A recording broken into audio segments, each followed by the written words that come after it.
প্রিয় শিক্ষার্থীবৃন্দ, আসসালামু আলাইকুম। আশা করি তোমরা সবাই অনেক অনেক ভালো আছো। আমরা ইবিডির পক্ষ থেকে তোমাদের জন্য নিয়ে আসছি এক্সক্লুসিভ কিছু জিনিস। তার মধ্যে একটা হলো আমাদের যে মূল বইগুলো আছে, আমরা সেই মূল বইয়ের যে এমসিকিউগুলো তোমাদের বুঝতে একটু সমস্যা হয়, আমরা সেই এমসিকিউগুলো সলভ দেব। আশা করি তোমাদের অনেক উপকার হবে এতে ইনশাল্লাহ।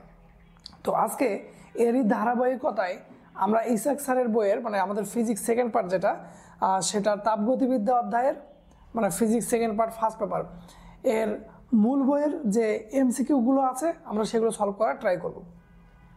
তো ঠিক আছে, কথা না বলে আমরা ডাইরেক্ট ক্লাসে চলে যাই। তাহলে প্রথমে যদি যাই আমরা, ধরো যে 5 নম্বর যে ম্যাথটা মানে প্রশ্নটা তোমরা দেখতে পাচ্ছ, একটু খেয়াল করো। এখানে বলা আছে যে 3টা সিস্টেম জিনিসটা কি? ফিজিক্সের ভাষায় সিস্টেম মানে হলো কোনো একটা জায়গা যেখানে কোনো কাজ হয়। তো আমাদের তাপীয় সিস্টেম মানে যেখানে তাপ রিলেটেড কাজ হয়। এরপর হচ্ছে সাম্য অবস্থা মানে হলো ব্যালেন্স অবস্থা। ব্যালেন্স মানে তো তোমরা বুঝে যে ভারসাম্য অবস্থায় আছে। তো তাপীয় সাম্য অবস্থা মানে হলো তাপ সাম্য অবস্থায় আছে। ধরো দুইটা জিনিস কানেক্টেড, তাপ আদান প্রদান হচ্ছে না, এদিক থেকে ওইদিকে যাচ্ছে না, ওইদিক থেকে এইদিকে আসছে না, তার মানে কি তারা একটা ব্যালেন্স অবস্থায় আছে। তো এটাকে বলা যায় তাপীয় সাম্য অবস্থা। তাপ সাম্য অবস্থায় কখন থাকবে? যখন তাদের মধ্যে তাপমাত্রাটা কি হয়, সেম হয়। আমরা জানি যে তাপের আদান প্রদান হবে কি হবে না সেটা আমাদের তাপমাত্রার উপর নির্ভর করে। এরপর আসো, এই যেখানে একটা প্রশ্ন দেখতে পাচ্ছ যে কোন তাপমাত্রায় ফারেনহাইট ও কেলভিন স্কেল একই পাঠ দেয়। এটা দেখো কতবার পরীক্ষায় আসছে। এখন মজার বিষয় হলো এই প্রশ্নটা দেখার সাথে সাথে আমাদের স্টুডেন্টরা যেটা করে সেটা হলো যে ঝট করে এটা দেখাই দিয়ে দেয় যে -40 ডিগ্রি। কথা হলো এটার অ্যান্সার কিন্তু -40 ডিগ্রি হবে না। কেন হবে না? এখানে খেয়াল করে দেখো, ফারেনহাইট আর কেলভিনের চেয়েছে, আর -40 যেটা সেটা হচ্ছে ফারেনহাইট আর সেলসিয়াসের। তাহলে ফারেনহাইট আর কেলভিন স্কেলের পার্ট একই হবে, অর্থাৎ কোনো এক মুহূর্তে ফারেনহাইট যে তাপমাত্রা দেখাবে কেলভিনও সেম তাপমাত্রা দেখাবে, দুই থার্মোমিটার একই তাপমাত্রা দেখাবে। তো সেই একই তাপমাত্রাটা আমাকে বের করতে হবে। তো আমরা কি জানি F -32/9 K -273/5, এই সূত্র তোমরা জানো। তাহলে এখানে আমরা F এর জায়গাতেও X লিখব কারণ দুইজন একই মান দিবে, K এর জায়গাতেও X লিখব। আচ্ছা, এরপর আমরা এখান থেকে ক্যালকুলেশন করে X এর মান বের করব, X এর মান এটা বের হবে। তাহলে খেয়াল রাখবা যে ফারেনহাইট আর সেলসিয়াস বলছে নাকি ফারেনহাইট আর কেলভিন বলছে। ফারেনহাইট আর সেলসিয়াস হলে -40 ডিগ্রি, আর ফারেনহাইট আর কেলভিন হলে তোমার 574.25। আচ্ছা, আমরা চলে যাব আরেকটা ম্যাথে। দেখো এখানে আমাদের 7 নম্বর ম্যাথটাতে বলছে কোনো সিস্টেম মানে যে আবার আগের মতো সিস্টেম পরিবেশ থেকে 800 জুল তাপ শক্তি শোষণ করায়। তার মানে সিস্টেম তাপ শক্তি শোষণ করেছে মানে গ্রহণ করেছে, এর অন্তস্থ শক্তি বৃদ্ধি পেয়েছে, তো সিস্টেম কর্তৃক কাজ বের করতে বলছে। আচ্ছা দেখো, নর্মাল প্রসেসটা কি? নর্মাল প্রসেস হচ্ছে যে আমরা কোনো একটা ইঞ্জিনে বা কোনো একটা সিস্টেমে তাপ দেব, ইঞ্জিনটা বা সিস্টেমটা আমাকে কাজ দেবে, এটাকে আমরা নর্মাল ধরে নেব। তাহলে যেহেতু আমরা ধরে নিচ্ছি যে তাপ দেব আমরা, ওই আমাকে কাজ দেবে, এটা নর্মাল। সো এই বিষয়টাকে আমরা পজিটিভ বলবো। কীরকম? যে ইঞ্জিনকে বা সিস্টেমকে আমি তাপ দিচ্ছি আর ওই আমাকে কাজ দিচ্ছে, তার মানে যদি আমরা তাপ দেই তাহলে তাপটা পজিটিভ, ওই যদি আমাকে কাজ দেয় তাহলে কাজটা পজিটিভ। কিন্তু যদি এমনটা হতো, উল্টো ঘটনা আমরা ঘটাইতাম যে আমরা কাজ দিলাম, ওই আমাদেরকে কি করলো, তাপ দিল, তাহলে কি উল্টো হয়ে গেল না? তো যখন ঘটনা উল্টো হয়ে যাবে তখন আমরা মাইনাস সাইন ব্যবহার করব। তো এখানে কি হয়েছে দেখি, এখানে বলেছে যে কোনো সিস্টেম পরিবেশ থেকে তাপ শক্তি শোষণ করেছে। তো সিস্টেম বা আমরা সিস্টেমটাকে আপাতত ইঞ্জিন হিসেবে কাউন্ট করে, তাহলে মনে রাখতে সুবিধা হবে। তো সিস্টেমটা তাপ শক্তি শোষণ করেছে, ও তো তাপ শক্তি শোষণ করাই কাজ। তো ঠিক আছে, যেহেতু একটা পজিটিভ টাইপের জিনিস, তা আমরা এখানে প্লাস সিম্বল ব্যবহার করব। কিন্তু যদি বলতো সিস্টেম তাপ ছেড়ে দিয়েছে তাহলে কিন্তু সামনে একটা মাইনাস দিতাম। আর এখানে যেহেতু সিস্টেম তাপ গ্রহণ করেছে তাহলে আমরা প্লাস দেব। অন্তস্থ শক্তি বৃদ্ধি পেয়েছে, অন্তস্থ শক্তি বৃদ্ধি পেয়েছে। আর কাজ কত, তাহলে আমরা কাজ বের করব। দেখো আমি যখন তোমাদের এই ম্যাথগুলো করাবো বা এমসিকিউগুলো করাবো, আমি কিন্তু ধরে নেব যে তোমাদের অধ্যায়টা আগে থেকে কিছু না কিছু করা আছে, ঠিক আছে। যেমন ডিউ মানে যে অন্তস্থ শক্তির পরিবর্তন, আমি ধরে নিয়েছি যে তুমি এটা জানো, ঠিক আছে। আচ্ছা, তো আমাকে কাজটা বের করতে হবে। তো আমরা সূত্র কি জানি? আমরা জানি DQ equal to DU plus DW. এই সূত্রটা কোত্থেকে এসেছে? এটা জুলের প্রথম সূত্র থেকে এসেছে। জুলের সূত্রটাকে বিজ্ঞানী ক্লোসিয়াস যখন বিস্তারিত রূপ দেয় তখন এই চেহারাটা আসে। তো মানগুলো বসায় দাও। এটা হচ্ছে 800, এটা হচ্ছে 300, এটা তো বের করতে হবে। তাহলে মান বের হবে 500, সরি ভুল লিখলাম, এখানে ডিউ এর মানটা হচ্ছে 500। তাহলে আমাদের কাজ বের হবে 300 জুল। আচ্ছা, আর একটা ছোট্ট ম্যাথ, এটা মেডিকেল ভর্তি পরীক্ষাতেও এসেছিল। 2 ক্যালোরি তাপ সম্পূর্ণ যদি কাজে রূপান্তরিত হয় তবে কতটুকু কাজ পাওয়া যাবে? দেখো 1 ক্যালোরি তাপ এটা যদি সম্পূর্ণ কাজে কনভার্ট হয় তাহলে আমরা 4.2 জুল কাজ পাবো। মানে 1 ক্যালোরি তাপ পুরোটা যদি কাজে কনভার্ট হয় তাহলে 4.2 জুল কাজ পাওয়া যায়। তাহলে 2 ক্যালোরিতে কত হবে? স্বাভাবিক ডাবল, 8.4 জুল। ওকে, চলো আরও কিছু ম্যাথ আছে সেগুলো আমরা সলভ করে আসি। দেখো এখানে 10 নম্বর যে ম্যাথটা, সেই ম্যাথটা বলছে যে নিচের কোন শক্তি অন্য শক্তিতে সহজে রূপান্তরিত হতে চায় না। মজার বিষয় হলো যে তুমি পৃথিবীতে যে কাজই করো না কেন অটোমেটিক তাপ শক্তি তৈরি হবে। তার মানে অন্য যে কোনো শক্তি থেকে তুমি সহজে তাপ তৈরি করতে পারবা, কিন্তু তাপ থেকে তুমি সহজে অন্য কিছু করতে পারবে না। তাপ থেকে অন্য কিছু করা একটু কঠিন কাজ। এজন্য বলা হয় যে অন্য শক্তিতে রূপান্তর করা যায় না কাকে? সহজে। মানে যায় না এমনটা না, যায়, বাট সহজে তুমি করতে পারবে না, এজন্য তোমাকে একটু শ্রম দিতে হবে। তো এটা হচ্ছে তাপ। আচ্ছা, এরপর আমরা চলে যাই পরের ম্যাথ। কয় নাম্বার এইদিক। আচ্ছা, এটা করি আগে। 15 নাম্বারটাতে আসি আমরা। দেখো কি বলেছে যে একটা মোটর গাড়ির টায়ার 15 ডিগ্রি সেলসিয়াস তাপমাত্রায় 2 বায়ুমণ্ডলীয় চাপে পাম্প করার সময় টায়ারটি ফেটে গেল। কিভাবে ফেটে গেল? হঠাৎ ফেটে গেল। আচ্ছা, দেখো মাঝে মাঝে অনেক ছোট ছোট শব্দের কারণে পুরো অঙ্কের কাহিনী কিন্তু চেঞ্জ হয়ে যায়, এদের খেয়াল রাখতে হবে। তো কাহিনী কি? একটা মোটর গাড়ির টায়ার ছিল 15 ডিগ্রি সেলসিয়াস তাপমাত্রায়। তাহলে প্রথমে আমাদের তাপমাত্রা ছিল 15 ডিগ্রি সেলসিয়াস, আর আমরা জানি যে আমরা কাজগুলো কেলভিন স্কেলে করি। তাহলে 288 কেলভিন। তাপমাত্রায় 2 বায়ুমণ্ডলীয় চাপে, তাহলে আমাদের প্রেশার ছিল 2 atm, 2 বায়ুমণ্ডলীয় চাপ। আচ্ছা, পাম্প করার সময় টায়ারটি হঠাৎ ফেটে গেল। তো হঠাৎ যদি কোনো কিছু ঘটে, ঘটনাটাকে অনেক দ্রুত ঘটছে, আর দ্রুতগামী প্রসেসগুলোকে আমরা রুদ্ধতাপীয় বলি। আচ্ছা, তার মানে এই ঘটনাটা রুদ্ধতাপীয়।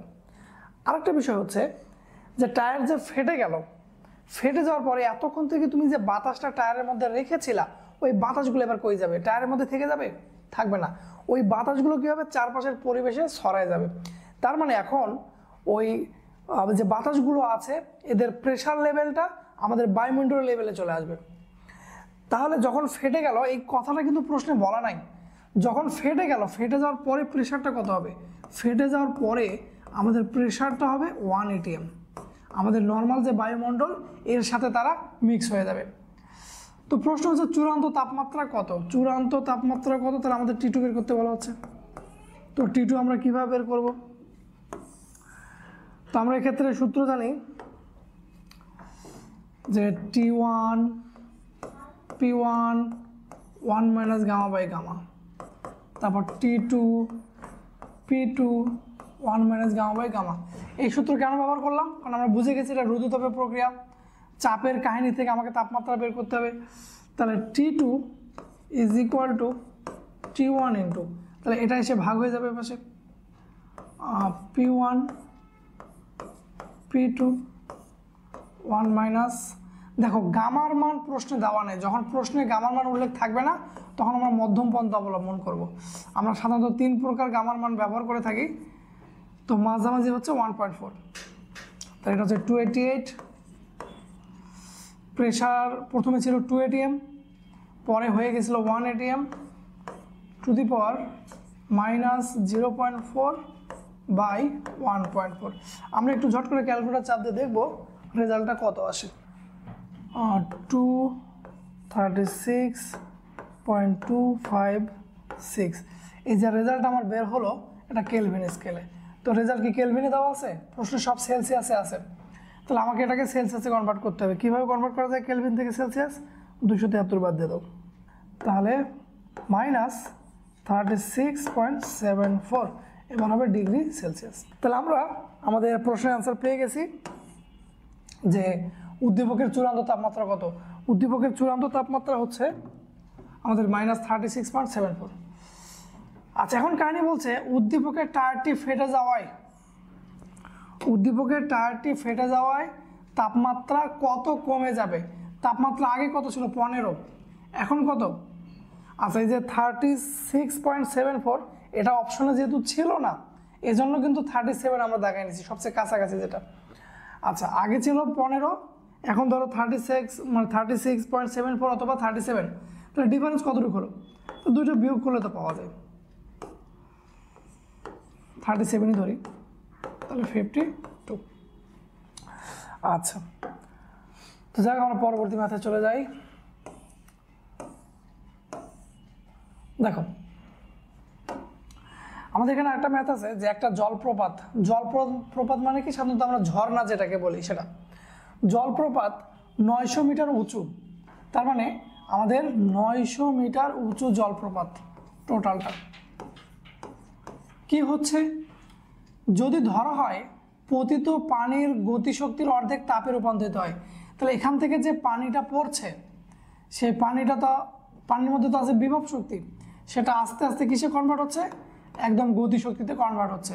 তো এখানে বলেছে যে গতিশক্তিটা হলো সেই গতিশক্তির আবার অর্ধেক তাপে পরিণত হয়েছে।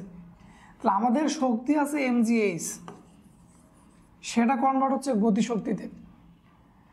তার মানে আমরা ইনডাইরেক্টলি বলতে পারি আমাদের যে বিভব শক্তি আছে তার অর্ধেক হচ্ছে গতিশক্তি আর অর্ধেক হচ্ছে তাপ। তাহলে এখান থেকে এখানে আসলো যে গতিশক্তি হলো তার অর্ধেক আমরা কি পাচ্ছি? তাপ পাচ্ছি। তো এটাকে অর্ধেক করে দিই। আচ্ছা, কেউ যদি তাপ গ্রহণ করে তাহলে তাপ শক্তি বের করার সূত্র কি? সূত্র হচ্ছে ms ডেল থেটা। তাহলে আমরা দুই পাশ থেকে m আউট করে দিতে পারি, তারপর ডেল থেটা যদি বের করতে চাই তাহলে gh বাই 2s, আমাদের mm আউট, gh 2s। ওকে, আমরা একটু মানগুলো বসে দেখবো যে রেজাল্ট কত আসে। 9.8,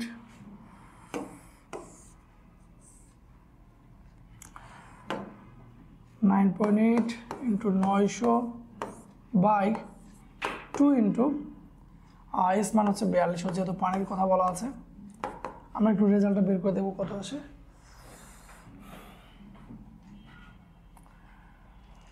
9.8 ইন্টু 900 বাই 2 গুণন 42, তো 1.05।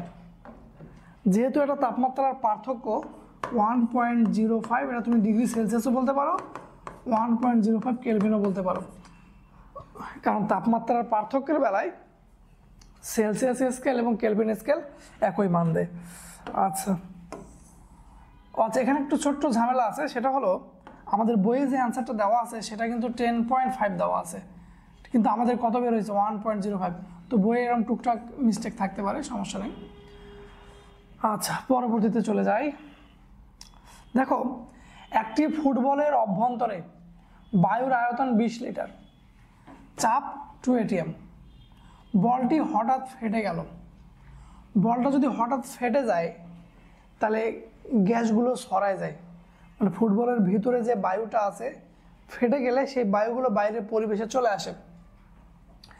এর ফলে ফুটবলের বায়ুর তাপমাত্রা আয়তন কি হবে? তাহলে আমরা একটু শিওর যে আয়তনটা কি হয়ে যাবে? ফুটবলের অল্প একটু জায়গাতে যে বাতাসগুলো ছিল, ফুটবল ফেটে গেলে সে বাতাসটা বেশি জায়গায় চলে যাবে, ছড়ায় যাবে, তাহলে আয়তনটা বেড়ে যাবে। তাপমাত্রা কি হবে? দেখো, ফুটবল ফেটে গেছে, এই যে ফেটে গেছে জিনিসটা, এটা কিন্তু হঠাৎ করে ফাটে। তো হঠাৎ করে যদি ফেটে যায় তাহলে কি হবে? এটা রুদ্ধতাপীয় প্রক্রিয়া। আর রুদ্ধতাপীয় প্রক্রিয়ায় যদি কারো আয়তন বাড়ে তার তাপমাত্রা কি হয়? তাপমাত্রা কিন্তু কমে যায়। কেমনে কমে যায়? আমরা একটা রিলেশন জানি, T V gamma minus 1 equal to constant. তাহলে T equal to constant by V to the power gamma minus 1। তাহলে দেখো টি এর সাথে ভি এর রিলেশন কি? টি এর সাথে ভি এর রিলেশন হচ্ছে ব্যস্তানুপাতিক। তাহলে আমাদের আয়তন বাড়বে, তাপমাত্রাটা কমবে। ওকে, নেক্সট এখানে বলছে যে একটা গাড়ি যদি চলতে থাকে, ধরো একটা গাড়ি চলছে, এর টায়ারের ভিতরে একটি তাপগতীয় প্রক্রিয়া চলে। দেখো আমরা যারা সাইকেল চালায় অভ্যস্ত, আমরা জানি যে টায়ার না, টায়ারের সাথে টিউব নামেও একটা জিনিস থাকে।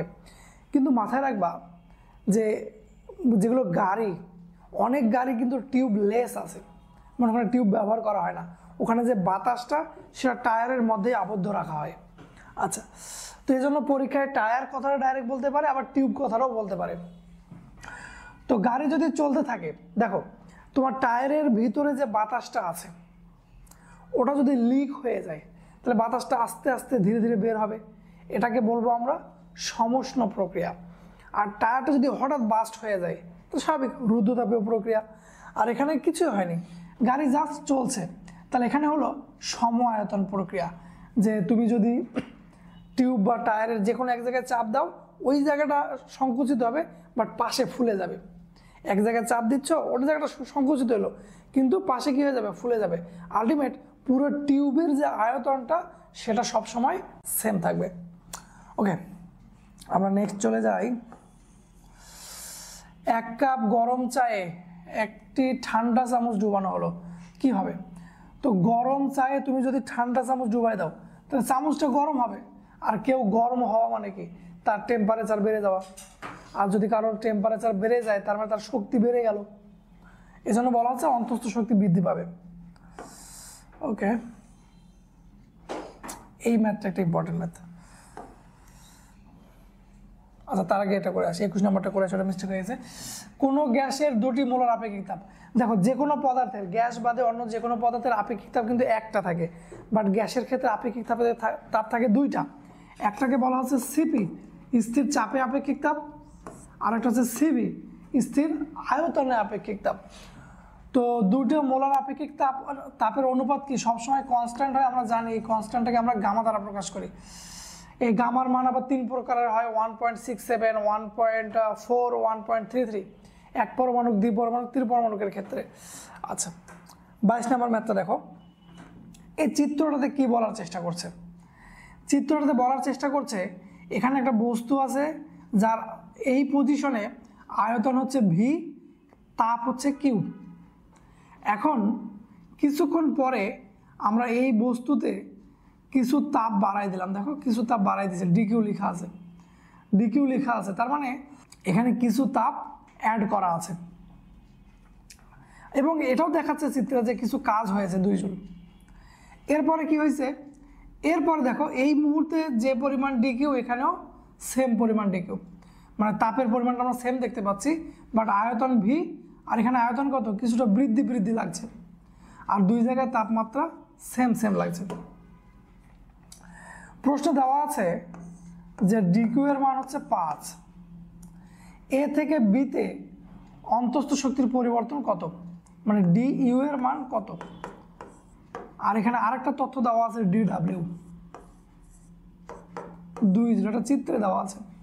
তাহলে আমরা তো ডিউ বের করতে পারবো, আমরা জানি d q equal to d u plus d W.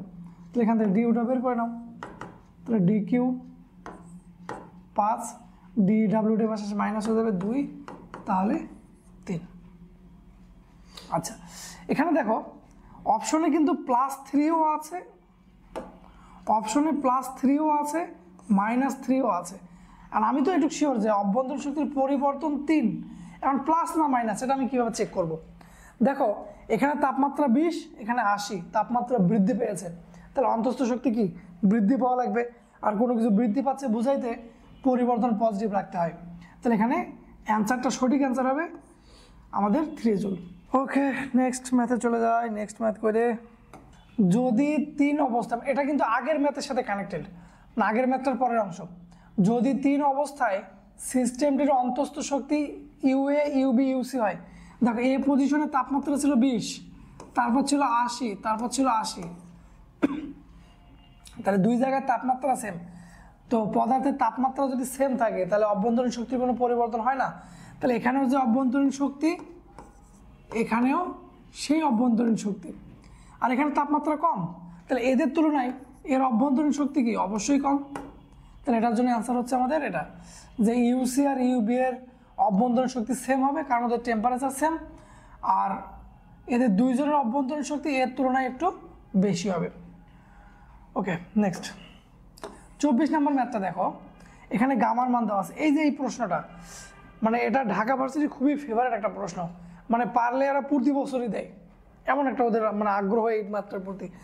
তো গামার মান দেওয়া থাকবে, তোমাকে সিপি আর সিবি বের করতে হবে। ওরা যে কোনোভাবে ঘুরায় পেঁচে এই টপিকে আসেই। তো গামার মান দেওয়া আছে, সিপি আর সিবি বের করতে হবে। দেখো সিপি বের করার সূত্র কি? সিপি বের করার সূত্র হচ্ছে গামা আর গামা -1। তো গামার মানটা একটু বসায় দাও। গামার মান হচ্ছে আমাদের 5/3 আর বাই 5/3 -1, 5/3। এখানে যদি আমি লসাগু করি 5 - 3, তাহলে এখানে 2 আসবে।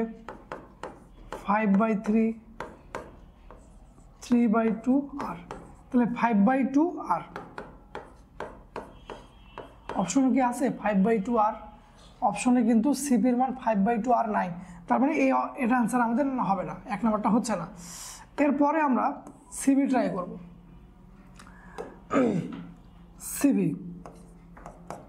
সিবি বের করার সূত্র হচ্ছে আর বাই গামা -1। আমি চাই যে এই সিবি আর সিপি বের করার যে সূত্র দুটা, এটা একদম সবসময় ঠোঁটস্থ রাখো। আচ্ছা, তাহলে আর 5/3, এই গামার মান কোথায় পাইলাম? প্রশ্ন দেওয়া ছিল -1, আর 2/3, যদি লসাগু করে 2/3 আসবে। এখানে যেমন 2/3 আসছিল, যেটা পরবর্তীতে উল্টা হয়ে যাবে 3/2 আর। দেখি এটা অপশনে আছে কিনা, এই যে অপশনে আছে 3/2 আর। Okay, next next next next next এটা আমি জানি যে তোমরা পারবা, তাই এটা আমি আইডেন্টিফাই করে নিই। সমষ্ণ রেখা কোনটা? অধিবৃত্ত, যেটা সমষ্ণ মানে বয়েলের সূত্র কাজ করে এখানে।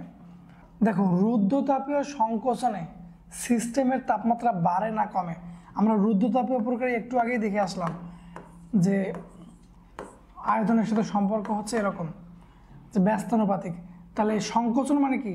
ভি এর মান কমে গেছে, তো ভি এর মান যদি কমে যায় স্বাভাবিক টি এর মান কি হবে? বেড়ে যাবে। আচ্ছা, এদিকে নাই। দেখো এগুলো আমি করাচ্ছি না, কারণ আমি জানি যেগুলো তোমরা দেখলেই পারবে, এই জন্য আমি এগুলোতে হাত দিইনি। আর যেগুলো একটু তোমাদের মনে কিন্তু থাকতে পারে, আমি শুধু সেগুলো নিয়ে কথা বলছি। দেখো এখানে দুইটা গ্রাফ দেওয়া আছে, যখন পাশাপাশি এরকম দুইটা গ্রাফ থাকবে, বলা থাকবে না কোনটা সমষ্ণ কোনটা রুদ্ধ, বা কিছুই বলা থাকবে না। এক্ষেত্রে আমরা কম্পেয়ার করব যে দুইটার মধ্যে কে বেশি খাড়া। যে বেশি খাড়া থাকবে সেটাকে আমরা বলবো রুদ্ধ, আর যেটা কম খাড়া থাকবে সেটা হলো সমষ্ণ। তো এবি যে লেখচিত্রটা, এটা আমরা দেখতে পাচ্ছি এসি এর থেকে একটু ঢালু আছে, মানে কম খাড়া। তাহলে এক্ষেত্রে এটা সমষ্ণ, আর সমষ্ণ প্রক্রিয়ায় কোন সূত্র কাজ করে? পিভি ধ্রুবক থাকে। তাহলে আমাদের এবির যে কাহিনী সেটা এখানে হবে। আচ্ছা, আমরা নেক্সট চলে যাই। নেক্সট নেক্সট নেক্সট নেক্সট এই যে এখানে আসো, একটু বড় করে নিই। আদর্শ গ্যাসের ক্ষেত্রে রুদ্ধতাপীয় সম্প্রসারণের ক্ষেত্রে আদর্শ গ্যাসের রুদ্ধতাপে প্রসারণ হবে। কোন লিখচিত্রটা সঠিক? তাহলে রুদ্ধতাপীয় আমরা দেখতে পাচ্ছি টি আর পি রিলেটেড গ্রাফ সব। তাহলে রুদ্ধতাপীয় প্রক্রিয়ায় টি আর পি এর রিলেশনটা কি? আর একটু জায়গা নিই। রুদ্ধতাপীয় প্রক্রিয়ায় টি আর পি এর সম্পর্ক হচ্ছে এরকম, টিপি 1 - গামা/গামা = ধ্রুব। আমরা এক কাজ করি, দুই পাশে লন নেই। Ln T P 1 minus gamma by gamma equal to ln ধ্রুবক। ওকে, লনের ক্ষেত্রে যদি গুণ অবস্থায় কোনো কিছু থাকে তাহলে এদেরকে যোগ আকারে লেখা যায়, ln T ln P 1 minus gamma by gamma. আর লন ধ্রুবক মানে এটা ধ্রুবকই বের হবে আবার কোনো একটা, লন টি। লনের আরও একটা নিয়ম হচ্ছে পাওয়ার যেটা থাকে সেটা সামনে চলে আসে, 1 minus gamma by gamma ln P equal to constant, মানে ধ্রুবককে আমি সি লিখলাম, লন টি মাইনাস, দেখো গামাকে যদি আমি এই জায়গাটা যদি মাইনাস করে নিই তাহলে এইভাবে লিখতে পারবো, উল্টার করে লিখতে পারবো, লন পি লন টি, এটাকে পাশে নিয়ে চলে গেলাম, লন পি প্লাস সি। দেখো আমি এই পুরো লন পিকে ধরলাম এক্স আর এটাকে ধরলাম ওয়াই, তাহলে ওয়াই আর এই অংশটুকু ধরলাম আমি M, x plus C. Ln P হচ্ছে এক্স অক্ষের দিকে, লন টি হচ্ছে ওয়াই, এটাকে আমি এম ধরলাম, সি। তাহলে বলো তো এইরকম জিনিসের গ্রাফ কেমন হয়? এরকম জিনিসের গ্রাফ এই যে প্লাস সি থাকলে এরকম হয়। আচ্ছা, এই যে এম, এম এর মান কিন্তু পজিটিভ, দেখো এইটুকুর মান কিন্তু পজিটিভ, গামা বড় 1 ছোট, তাহলে এটা ঊর্ধ্বমুখী হবে। আর যদি এই মানটা নেগেটিভ হতো তাহলে স্বাভাবিক তখন গ্রাফটা এরকম হতো। তো আমাদের এখানে এম এর মান পজিটিভ, তাহলে ঊর্ধ্বমুখী হবে, Y equal to M x plus C, তারপরে মূল বিন্দুগামী হবে না, এইভাবে যাবে। তাহলে আমাদের কোনটার সাথে যাচ্ছে? এই যে এটার সাথে যাচ্ছে, দেখানো গেছে। আচ্ছা, এখানে আরেকটা আচ্ছা, রুদ্ধতাপীয় প্রক্রিয়ার ক্ষেত্রে কোনটি সত্য? দেখো রুদ্ধতাপীয় প্রক্রিয়ার ক্ষেত্রে DQ0, তাপের কোনো আদান প্রদান হয় না। আমরা এটাকে এইভাবেও লিখে অভ্যস্ত অনেকে, তাপের কোনো আদান প্রদান করা হয় না রুদ্ধতাপীয় প্রক্রিয়ায়। আর তাপমাত্রার পরিবর্তন হয়, তাপমাত্রার পরিবর্তন কখনো 0 হয় না, তাপমাত্রার পরিবর্তন হয়। আচ্ছা, আর আছে এখানে এই পৃষ্ঠায় আর নেই। ওকে, নেক্সট পেজ।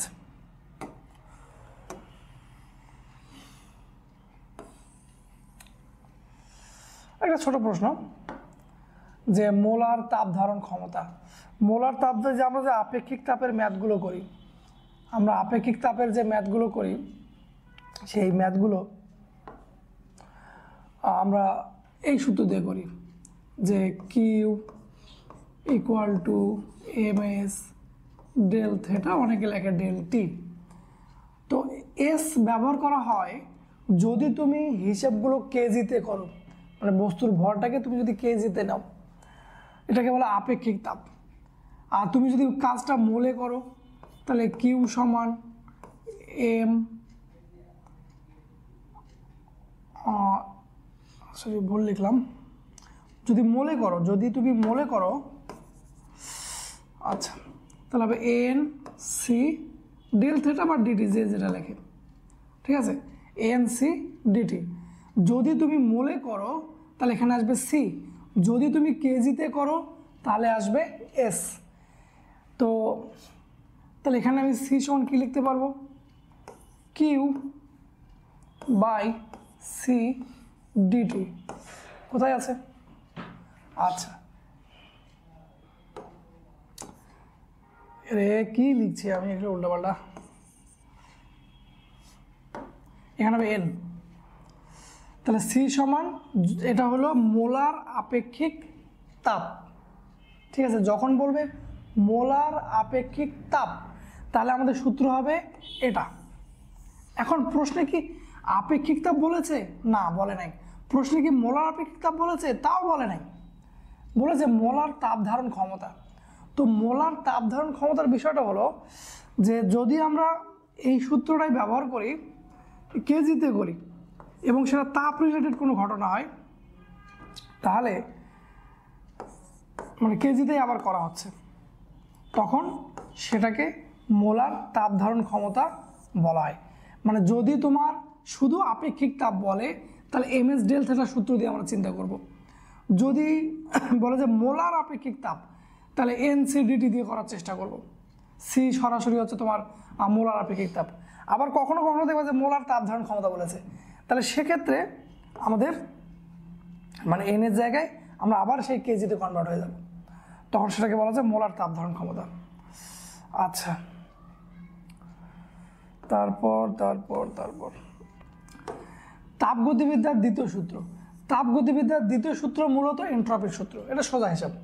তাপগতিবিদ্যার দ্বিতীয় সূত্র থেকে আমরা এন্ট্রপির ধারণা পাই, ঠিক আছে। তো এখানে এন্ট্রপির সূত্র কোনটা? এন্ট্রপির সূত্র হচ্ছে এটা, দেখানো আছে ডিএস সমান ডিকিউ বাই টি। তাপ আর তাপমাত্রার অনুপাতকে এন্ট্রপি বলা হয়। ওকে,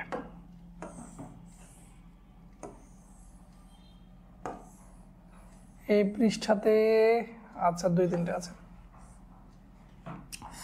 এবার একটা বিষয় খেয়াল রাখবা যে রুদ্ধতাপীয়, একটা নতুন একটা জিনিস শেখাবো তোমাদেরকে।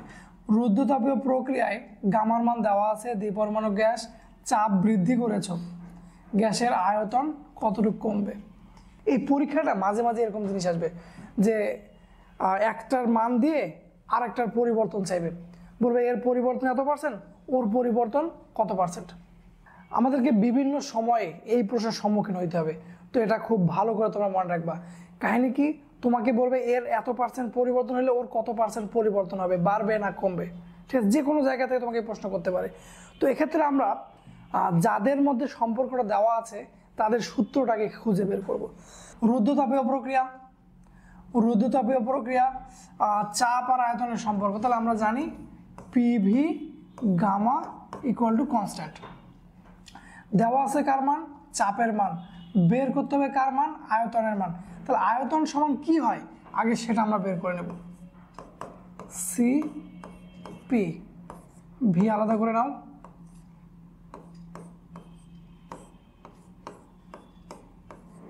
আচ্ছা, এটা তো কনস্ট্যান্ট জানি, আমাদের মাথা ব্যথা নাই।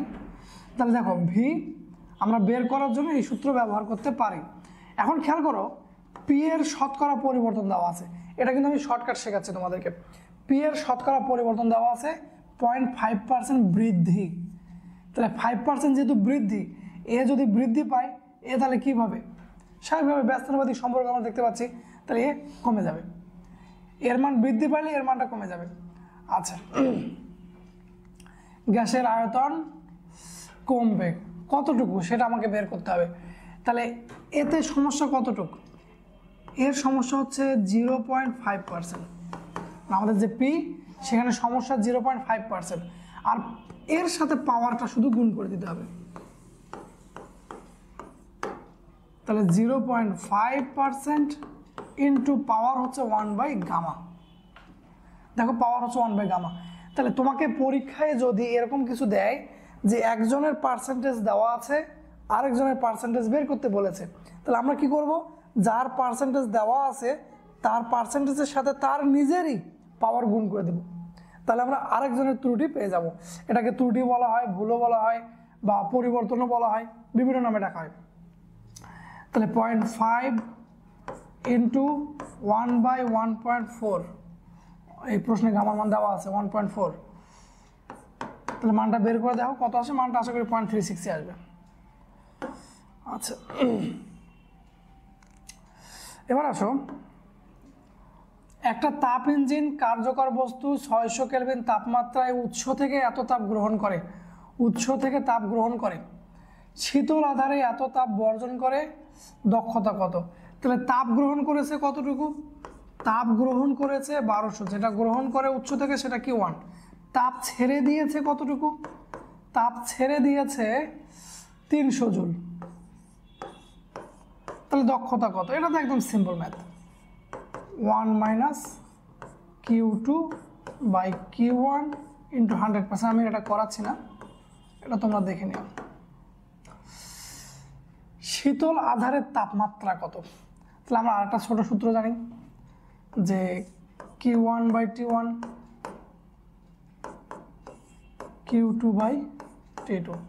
দেখো এই সূত্রটা যদিও আমাদের শুধুমাত্র প্রত্যাগামী বা প্রত্যাবর্তী যে ইঞ্জিনগুলো সেক্ষেত্রেই হয়, কিন্তু প্রশ্নে প্রত্যাবর্তী বা অপ্রত্যাবর্তী কিছুই বলেনি। তো যাই হোক, যেহেতু কিছু বলা নেই আমরা প্রত্যাবর্তী ধরে সলভ করছি। তাহলে এখান থেকে দেখো Q1 Q2 T1 দেওয়া আছে, তোমাকে T2 এর মানটা বের করতে বলছে। আচ্ছা, নেক্সট পেজে চলে যাই আমরা। লেখাটা মানে একটু ঝাপসা আসছে, আচ্ছা একটু জুম আউট করে দিই, জুম ইন করে দিই। একটি রেফ্রিজারেটরের কার্যকৃত শক।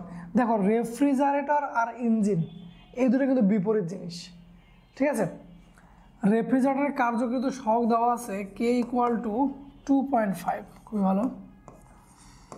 এরপর এটি ঠান্ডা প্রকোষ্ঠ হতে প্রতি চক্রে 500 জুল তাপ অপসারণ করে।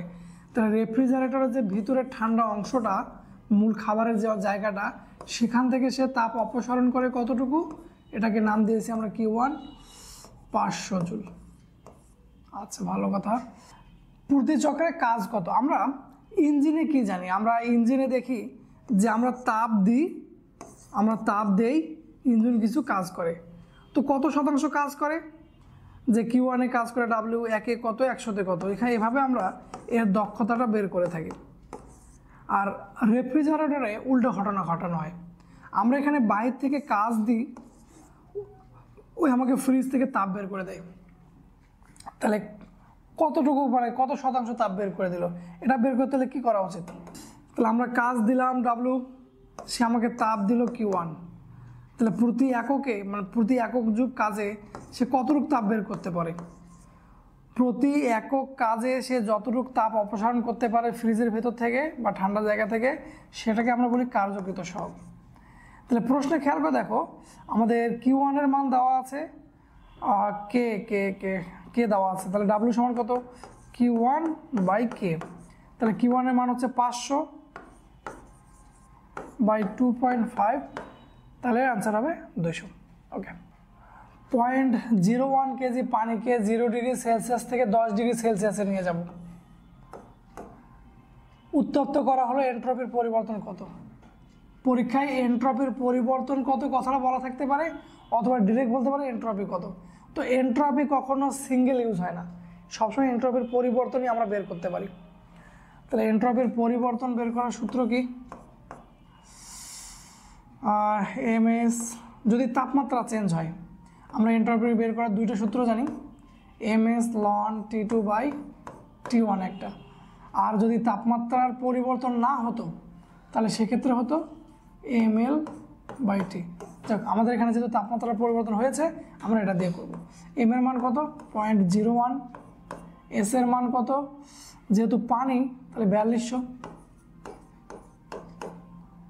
ln T1, মানে আগে তাপমাত্রা কত ছিল? 0 ডিগ্রি সেলসিয়াস। আমরা কাজ করব কেলভিন স্কেলে।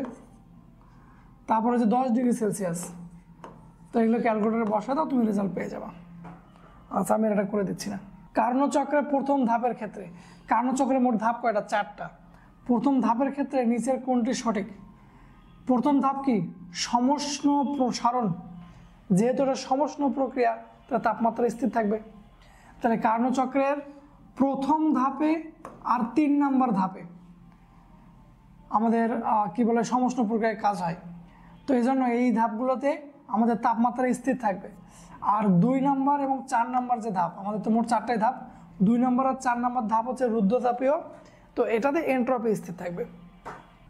একটি তাপ ইঞ্জিন এত তাপমাত্রায় 500 জুল তাপ গ্রহণ করে, তাহলে এটা হচ্ছে আমাদের T1, এটা হচ্ছে আমাদের Q1।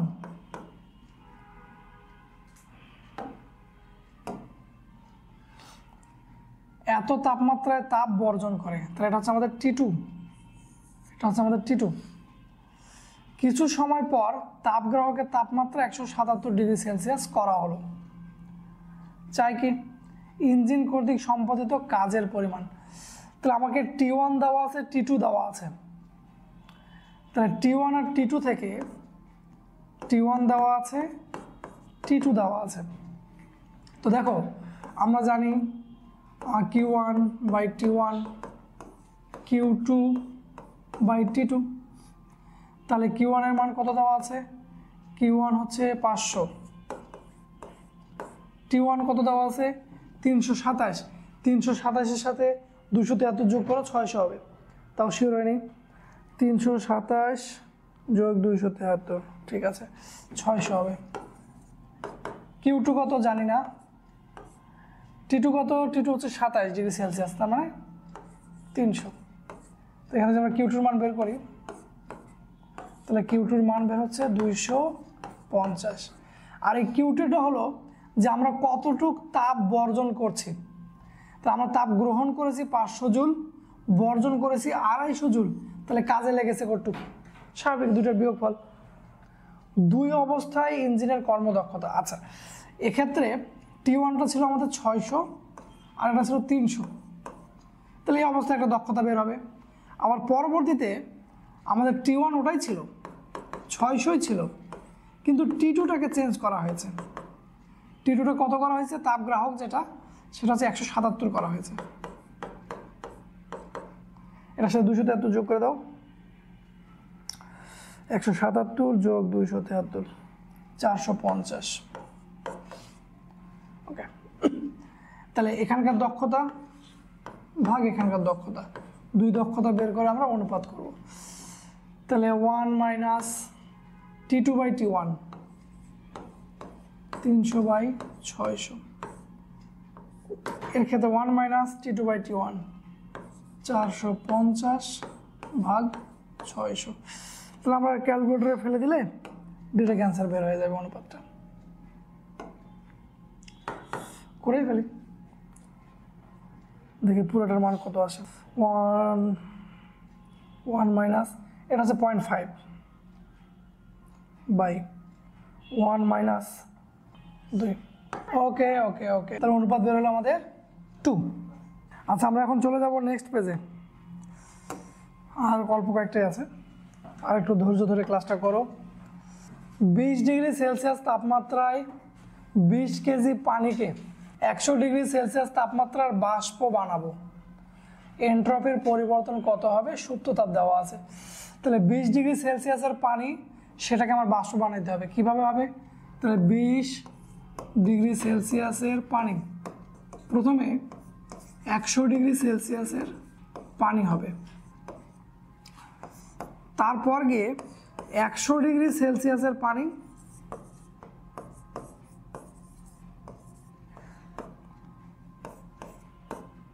100 ডিগ্রি সেলসিয়াসের বাষ্প হবে। তাহলে আমাদের যে 20 ডিগ্রি সেলসিয়াসের পানি আছে সেটাকে বাষ্প বানাইতে বলেছে, এটা কিন্তু এক ধাক্কায় হবে না। এখানে 20 থেকে আমাকে 100 ডিগ্রির পানিতে যাইতে হবে, দেন তারপরে 100 ডিগ্রির পানিকে 100 ডিগ্রির বাষ্প বানাইতে হবে, ঠিক আছে। তাহলে কি চাইছে, এন্ট্রপি মনে হয় চাইছে, হ্যাঁ এন্ট্রপি।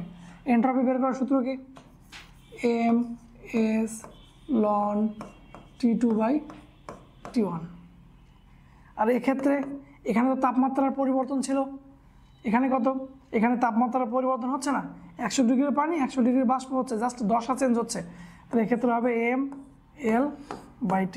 এখন আমরা মান বসায় দুইটা যোগ করব, তাহলে 20 থেকে 100-তে যাইতে কি হয়, তাহলে আমরা একবারে লিখে ফেলি জিনিসটা, MS ln T2/T1 plus ML/T। আচ্ছা, প্রথম মুহূর্তে আমাদের ভর কয় কেজি, প্রশ্নে কয় কেজি ছিল, 20 কেজি ছিল মনে হয়, প্রশ্ন ছিল 20 কেজি, হ্যাঁ। তাহলে এটা হলো 20, প্রথমে ছিল পানি, তাহলে 4200 লন, আমাদের প্রথমে তাপমাত্রা ছিল 20 ডিগ্রি সেলসিয়াস, তাহলে 20 ডিগ্রি সেলসিয়াস মানে 293 কেলভিন, তারপরে যে 100 ডিগ্রি সেলসিয়াস, তাহলে 373 প্লাস। এবার দ্বিতীয় পরিস্থিতিতে জাস্ট দশা চেঞ্জ হচ্ছে, এম কত, এম তো 20 কেজি থাকবে, এস কত, আপেক্ষিক তাপ আমরা জানি যে 22,68,000, অথবা যদি প্রশ্নে কোনো মান দেওয়া থাকে সেটা ব্যবহার করতে হয়। তাহলে প্রশ্নে দেওয়া আছে 2.26 10⁶, আর এই মুহূর্তের তাপমাত্রাটা হচ্ছে 100 ডিগ্রি, তার মানে 373। এটা ক্যালকুলেটর চাপ দাও, তুমি রেজাল্ট পেয়ে যাবা, ঠিক আছে। একটু ভিডিওটা পজ করো, ভিডিওটা পজ করে অ্যান্সারটা বের করো এবং দেখো এই অ্যান্সারের সাথে মিলছে কিনা। ওকে, নেক্সট।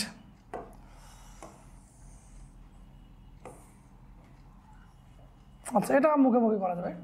একটি কার্নো ইঞ্জিন বাষ্পবিন্দু আর বরফ বিন্দুতে কাজ করে। বাষ্পবিন্দু মানে কি 100 ডিগ্রি সেলসিয়াস, আর বরফ বিন্দু মানে কি 0 ডিগ্রি সেলসিয়াস। এর মধ্যে কাজ করে দক্ষতা কত? তো এইরকম যদি মান দেওয়া থাকে, কোনটা মানে আমাদের তো দক্ষতা বের করার জন্য কি লাগে, একটা উৎসের তাপমাত্রা লাগে, আর একটা হলো তাপগ্রাহকের তাপমাত্রা লাগে। তো একটা উৎস একটা গ্রাহক, তো এখানে কোনটা উৎস আর কোনটা গ্রাহক সবসময় মাথা রাখতে হবে যে তাপ যেখান থেকে গ্রহণ করা হয় সেটার মান বেশি হয়, উৎসের তাপমাত্রা বেশি হবে আর গ্রাহকের তাপমাত্রা কম হবে। তাহলে এখানে যেটা ছোট সেটা হচ্ছে T2 আর যেটা বড় সেটা হচ্ছে T1 ইঞ্জিনের ক্ষেত্রে। আচ্ছা, আমরা চলে যাই 70 নম্বর ম্যাথটাতে। কাহিনী কি ম্যাথের? 100 ডিগ্রি সেলসিয়াস তাপমাত্রায় 1 কেজি পানিকে 0 ডিগ্রি সেলসিয়াস তাপমাত্রা বরফ। আচ্ছা, আমরা এতদিন কি করেছি, বরফকে পানি বানাইছি, এখানে পানিকে বরফ বানাইতে হবে। এন্ট্রপির পরিবর্তন কত? তাহলে 100 ডিগ্রি থেকে আমাকে 0 ডিগ্রির বরফ বানাইতে হবে। তো এই ঘটনাটা কিন্তু একবারই ঘটবে না। প্রথমে কি হবে, 100 ডিগ্রি সেলসিয়াসের পানি, এটা প্রথমে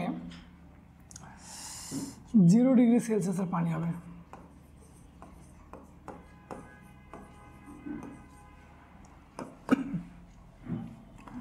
তাহলে তাপমাত্রা চেঞ্জ, এম এস লন T2/T1। এম কত? 1 কেজি। এস কত? যেহেতু পানি তাহলে 4200 লন T1। আগে তাপমাত্রা ছিল 373, এরপরে 0 ডিগ্রি হচ্ছে তাহলে 273। এটার মানটা আমরা একটু বের করি, মানটা অবশ্যই নেগেটিভ আসবে, কারণ তাপমাত্রা কমে গেলে এন্ট্রপি নেগেটিভ আসবে, এন্ট্রপির পরিবর্তন। তাহলে 4200 লন লন লন লন 273/373, তাহলে -1310.85। একক তো আমরা জানি জুল পার কেলভিন। এখনো কিন্তু শেষ হয়নি, আমরা 0 পানিতে আসছি, কেবল 0 বরফ বানাইতে হবে। তাহলে আমরা যদি দুইটা যোগ করি তাহলে রেজাল্ট কত পাবো? রেজাল্ট পাবো দুইটা যোগফল হচ্ছে 2541.62, আর দুইটা যেহেতু নেগেটিভ তাহলে অবশ্যই সামনে কি হবে? মাইনাস হবে। অনেকে যে মিস্টেকটা করে তারা হলো এই জায়গাতে মাইনাসটা দিতে ভুলে যায়। এটা কিন্তু তোমাকে খেয়াল রাখতে হবে যে প্লাস না দিলেও চলে, প্লাস চিহ্ন, কিন্তু মাইনাস চিহ্ন যদি কোথাও দরকার থাকে সেটা অবশ্যই দিতে হবে। তো এখানে যেহেতু আমাদের পানি থেকে বরফ হচ্ছে, তো অবশ্যই আমাকে নিজ দায়িত্বে মাইনাসটা দিতে হবে। আচ্ছা, next next next next next mike বাজার কিছু নাই। দেখো, যদি আচ্ছা একটু বড় করে নিই, যদি বায়ুপূর্ণ একটা বেলুন ফেটে যায়, যদি বায়ুপূর্ণ একটা বেলুন ফেটে যায় তাহলে প্রকৃতিতে কি হবে? বেলুন ফেটে গেছে, তাহলে ঘটনাটা হঠাৎ ঘটেছে, অনেক মানে আয়তন মানে বেলুনের ভিতরে যে গ্যাসগুলো ছিল সেগুলো কি হয়ে গেছে? প্রসারিত হয়ে গেছে। তাহলে স্বাভাবিক গ্যাসের প্রসারণ হয়েছে মানে কাজ হয়েছে, ঠিক আছে। অভ্যন্তরীণ শক্তির তাপমাত্রা কমে গেছে, তাহলে আয়তন যদি বেড়ে যায় তো স্বাভাবিক রুদ্ধতাপের প্রক্রিয়াটা, আয়তন যদি বেড়ে যায় তাহলে তাপমাত্রা কি হবে? কমে যাবে। তাপমাত্রা কমে গেলে আবার ওর ব্যক্তিগত যে অন্তস্থ শক্তিটা আছে সেটাও কমে যাবে। তাহলে অভ্যন্তরীণ শক্তির তাপমাত্রা কমে গেছে, এটাও সত্য কথা। এন্ট্রপির পরিবর্তন হয়েছে। রুদ্ধতাপীয় প্রক্রিয়ায় এন্ট্রপির কোনো পরিবর্তন হয় না। কিন্তু এখানে আমাদের অ্যান্সার দেওয়া আছে 1 আর 3, তাহলে এখানে অ্যান্সার 1 আর 3 হবে না, অ্যান্সার হবে 1 আর 2, এটা হবে সঠিক অ্যান্সার। তাহলে যদি বায়ুপূর্ণ বেলুন ফেটে যায় তাহলে রুদ্ধতাপীয় প্রক্রিয়া, তাহলে কাজ হয়েছে, ঠিক কথা। অভ্যন্তরীণ শক্তি কমে গেছে, তাপমাত্রা কমে গেছে, এটাও ঠিক কথা, কারণ আয়তন বেড়ে গেছে। আচ্ছা, আর এন্ট্রপির পরিবর্তন হয়েছে, রুদ্ধতাপীয় প্রক্রিয়ায় এন্ট্রপির পরিবর্তন হবে না। আচ্ছা, নেক্সট, এন্ট্রপি সবচেয়ে কম থাকে কোন অবস্থায়? দেখো, এন্ট্রপি মানে কি? একটা পদার্থ কতটুকু বিশৃঙ্খল, ঠিক আছে, সেটাকে আমরা এন্ট্রপি বুঝি। তো দেখো, একটা কঠিন পদার্থ, একটা তরল পদার্থ, একটা বায়বীয় পদার্থ, কোন অবস্থায় অণুগুলো সবচেয়ে বেশি ছোটাছুটি করতে পারে? বায়বীয় অবস্থায়। তাহলে কঠিন, তরল, বায়বীয়, আমরা এই তিনটা যদি কম্পেয়ার করি তাহলে কঠিনের অণুগুলো সবসময় স্থির থাকার চেষ্টা করে, নড়াচড়া কম করে, তাহলে এর এন্ট্রপি সবচেয়ে কম। আচ্ছা এখানে কি বলেছে, সবচেয়ে কম কার, তাহলে সবচেয়ে কম হচ্ছে আমাদের কঠিনের। আরেকটা বিষয় মাথায় রাখতে হবে, সবচেয়ে বেশি কার, যদি গ্যাসীয় আর প্লাজমা দুটোই অপশনে থাকে তাহলে অ্যান্সার হবে প্লাজমা, আর যদি প্লাজমা না থাকে তাহলে হবে গ্যাসীয়। ওকে,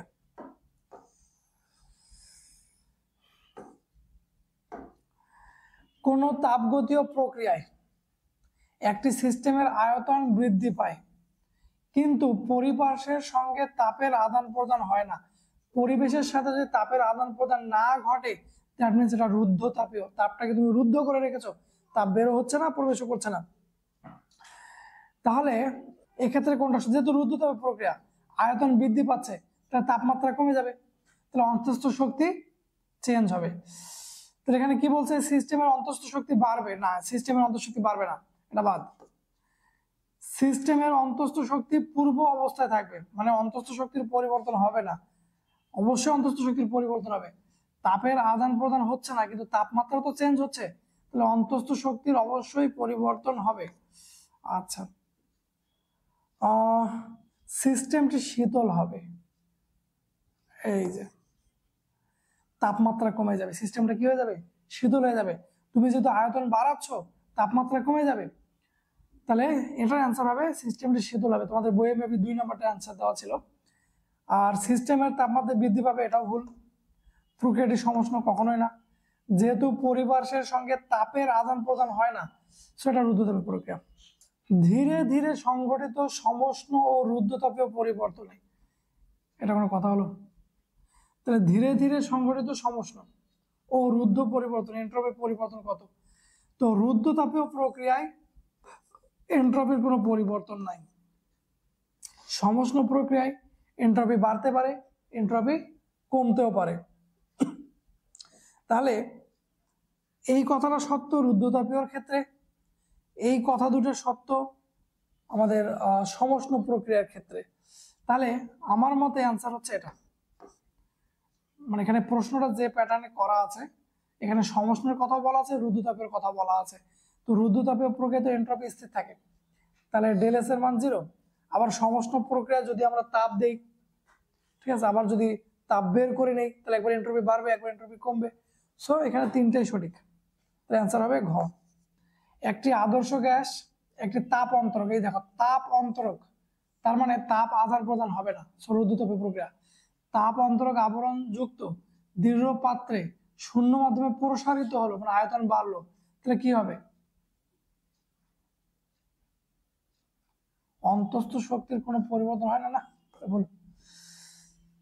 তাহলে যেহেতু তাপ অন্তরক, তাপের আদান প্রদান হচ্ছে না, তাহলে রুদ্ধতাপীয় প্রক্রিয়া, তাহলে তাপমাত্রা হ্রাস পাবে, আয়তন যেহেতু বাড়ছে তাপমাত্রা হ্রাস পাবে, অ্যান্সার হবে তাপমাত্রা হ্রাস পায়।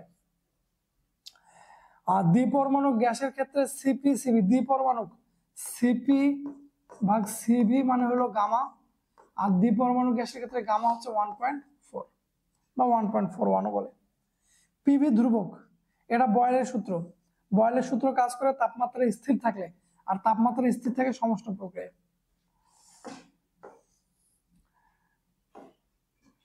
তাপমাত্রা স্থির রেখে যে তাপগতীয় প্রক্রিয়ায় কিছু পরিমাণ তাপমাত্রা স্থির রেখে, খেয়াল করো, তাপমাত্রা যেহেতু স্থির তাহলে এটা সমষ্ণ প্রক্রিয়া, কিছু পরিমাণ গ্যাসকে সংকোচন ও প্রসারণ করা হয়, এই প্রক্রিয়া কি বলে, সমষ্ণ প্রক্রিয়া বলে। নেক্সট পেজ, আর একটু ধৈর্য ধরো, ক্লাস শেষ হয়ে যাচ্ছে। আচ্ছা,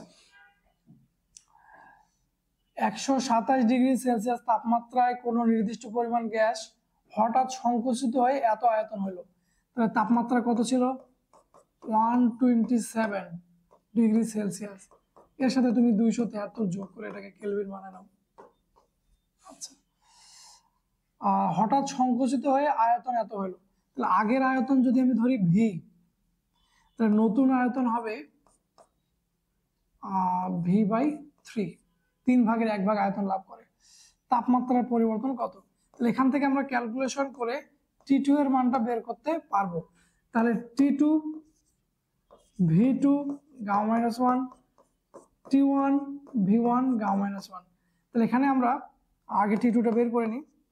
তাহলে T1 V1 ভাগ V2, এই V2 এখানে এসে ভাগ হয়ে যাবে, আর দুইজনের পাওয়ারকে আমরা একসাথে ব্র্যাকেট দিয়ে লিখছি।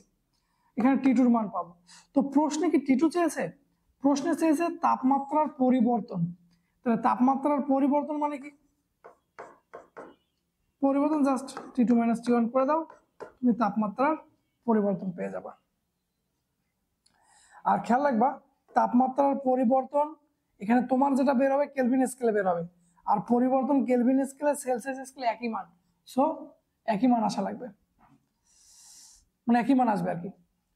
কি বলেছে 93 নাম্বার ম্যাথটা, একটি তাপীয় ইঞ্জিন এত এত তাপমাত্রার মধ্যে কার্যরত আছে। তাহলে ছোটটা T2, বড়টা T1। পরবর্তীতে উৎসের ও তাপগ্রাহকের তাপমাত্রা 20 করে বৃদ্ধি হ্রাস করা হলো। তার মানে উৎসের 20 বাড়াইছি, গ্রাহকের 20 কমাইছি। তাপমাত্রা পরিবর্তনের পূর্বে ইঞ্জিনের দক্ষতা কত? ও মা, এত সহজ অঙ্ক। 1 মাইনাস T2 বাই T1। বের করলে। আচ্ছা, কোন সিস্টেমের উপর এত কাজ, এই দেখো সিস্টেমে কাজ দিয়েছো, সিস্টেমে তো আমাদের কাজ দেওয়ার কথা না, আমরা সিস্টেমে তাপ দেবো, সিস্টেম আমাকে কাজ দেবে, কিন্তু আমরা এখানে কি করেছি, সিস্টেমে কাজ দিয়ে ফেলেছি।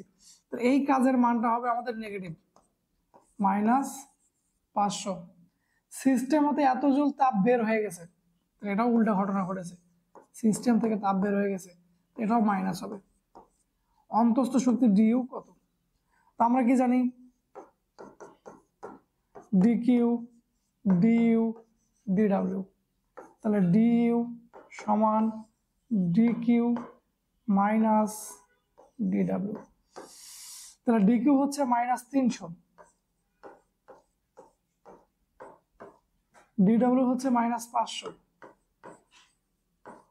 এটা যে প্লাস, তাহলে 200। তাহলে অভ্যন্তরীণ শক্তি বাড়বে।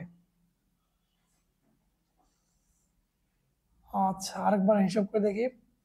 কোন সিস্টেমের ওপর 500 জুল কাজ সম্পাদন করায়, তাহলে সিস্টেমে 500 জুল কাজ করেছি, সিস্টেম হতে এত তাপ শক্তি বের হয়ে গেছে, তাহলে কাজ 500, তাপ বের হয়ে গেছে 300, তা সিস্টেমে 200 থেকে গেল এখনো। আচ্ছা 200, এখানে অ্যান্সার ভুল আছে, অ্যান্সার হবে এটা প্লাস 200 হবে। সিস্টেমের অন্তস্থ শক্তির পরিবর্তন প্লাস 200।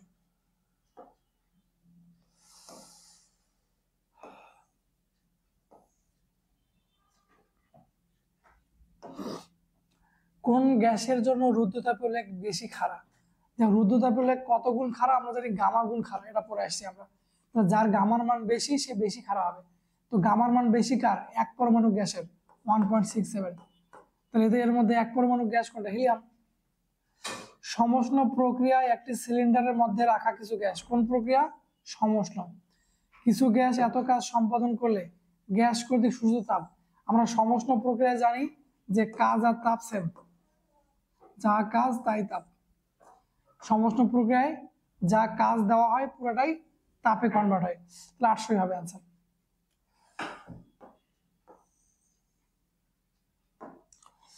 আপেক্ষিক তাপ হলো এস, একটা বস্তুর সমস্ত গতিশক্তি তাপ শক্তি হলো, তাহলে সমস্ত গতিশক্তি তাপ শক্তিতে কনভার্ট হলো। তাহলে তাপমাত্রার পার্থক্য কত? তাহলে ডেল থিটা সমান mm আউট ভি স্কয়ার বাই 2s। আচ্ছা সরি, এখানে তাপমাত্রার পার্থক্য ডেল থিটা বলে দিয়েছে, বস্তুর বেগ চেয়েছে, তাহলে এটার দরকার নেই। আমরা বেগ বের করব, বেগ কি হবে? এই দুই জায়গায় গুণ হবে 2s ডেল থিটা সাথে রুট ওভার। আচ্ছা লাস্ট, -10 ডিগ্রি সেলসিয়াস 20 ডিগ্রি উষ্ণতার মধ্যে ক্রিয়ারত হিমায়কের কার্যকৃত সহগ। দেখো আমরা ইঞ্জিনের ক্ষেত্রে জানি যে বড়টা হচ্ছে T1 আর ছোটটা হচ্ছে T2, আর রেফ্রিজারেটর বা হিমায়কের ক্ষেত্রে উল্টা, T2টা হচ্ছে বড়, T1টা ছোট। এই দুটোর মধ্যে যেটা বড় সেটা হচ্ছে আমাদের T2। ওই কোথায় চাপ লেগে যায়, 293, আর ছোটটা হচ্ছে T1। তাহলে -10°C, তার মানে 263 কেলভিন। কে চাচ্ছে কে কিভাবে বের করে? আমরা কে বের করার ক্ষেত্রে তাপের সূত্র যেটা ব্যবহার করি, Q1 Q2 - Q1, আর এক্ষেত্রে তাপমাত্রা দিয়ে হলে T1 T2 - T1। তো মানগুলো বসা দাও, 273 293 সরি 763। দেখি রেজাল্ট কত আসে বাই ক্যালকুলেটর। তাহলে 263/293, আল্লাহ রে, এইটু ক্যালকুলেশন আমি ক্যালকুলেটরে করছি, 8.67 বা 8.7। আচ্ছা, আমার অ্যান্সার আসছে 8.76, তার মানে 8.8 বলা যেতে পারে। ঠিক আছে, তো এখানে মনে রাখার বিষয় হলো যে আমাদের ইঞ্জিনের ক্ষেত্রে T1টা বড়টাকে ধরতে হয়, আর রেফ্রিজারেটরের ক্ষেত্রে ছোটটাকে T1 ধরতে হয়। তো ঠিক আছে, আজকের ক্লাসে পর্যন্ত থাকবে। তোমাদেরকে অসংখ্য ধন্যবাদ এতক্ষণ ধরে ধৈর্য ধরে থাকার জন্য। আর আমাদের এই ক্লাসগুলো কন্টিনিউ থাকবে, এটা শুধু ফিজিক্সে না, আমরা ম্যাথ কেমিস্ট্রি সবগুলোর জন্য তোমাদের এই ব্যবস্থাটা করে দিচ্ছি। ধন্যবাদ, আল্লাহ হাফেজ, আসসালামু আলাইকুম।